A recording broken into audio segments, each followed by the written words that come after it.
നിലവിൽ ഇങ്ങനെയാണ് കാര്യങ്ങളുടെ പോക്കെങ്കിൽ അനുമോൾ തന്നെയായിരിക്കും ബിഗ് ബോസ് മലയാളം സീസൺ 7 ജയിക്കാൻ പോകുന്നത്.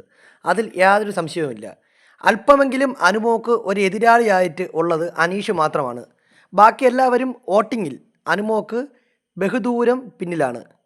തുടക്കം മുതൽ അവിടെയുള്ള മറ്റ് മത്സരാർത്ഥികൾ അനുമോളെ ഒറ്റപ്പെടുത്തിയതും അനുമോളുടെ ചെറിയ കുറ്റം വരെ പെരുപ്പിച്ച് വലുതാക്കി കാണിച്ചതുമെല്ലാം പുറത്ത് അനുമോൾക്ക് കൃത്യമായ വോട്ട് കിട്ടാൻ കാരണമായി.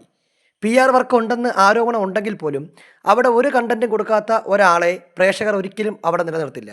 അനുമോൾ ഓൾറെഡി ഫെയിമുള്ള ഒരാളാണ്. സ്റ്റാർ മാജിക്കിലൂടെയും മറ്റ് കോമഡി സീരിയലുകളിലൂടെയും അനുമോളെ മലയാളി പ്രേക്ഷകർക്ക് പരിചിതമാണ്. അങ്ങനെയുള്ള ഒരാൾ ഇത്തരത്തിൽ ഒറ്റപ്പെടലും മറ്റുള്ള സംഭവങ്ങളൊക്കെ സഹിച്ചു വരുമ്പോൾ പ്രേക്ഷകർക്ക് ഇഷ്ടം കൂടാനാണ് പോസിബിലിറ്റി കൂടുതൽ. അത് മനസ്സിലാക്കാത്ത അവിടെയുള്ള മണ്ടന്മാരായ മത്സരാർത്ഥികളാണ് അനുമോൾക്ക് ഇത്രയും ഫാൻസ് ഉണ്ടാക്കി കൊടുത്ത് ബിഗ് ബോസ് വിജയ കിരീടം ചൂടിക്കുന്ന ഘട്ടത്തിലേക്ക് എത്തിച്ചതെന്ന് നിസ്സംശയം പറയാൻ പറ്റും.